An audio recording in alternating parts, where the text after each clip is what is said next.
Hello everyone. This is just a quick little video I wanted to make. I kind of wanted to see like what y'all's opinion was on this quick little idea that I had. So right now I'm not near any salt water. Obviously I'm in Tennessee, not near any salt water, and I won't be able to make any like videos near like a beach or like at the actual ocean. But I had an idea in my head of making a little freshwater ecosystem, um, just from going to like a creek or something, gathering some things, and then setting it up in like a little jar or like a container, and then monitoring it for a few days and like taking videos of what's going on in that little ecosystem. And I was just wondering, would that be something you guys are interested in seeing? Yes or no?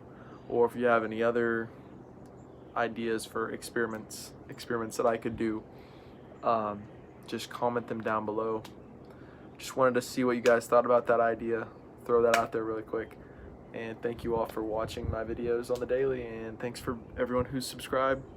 We're almost 500.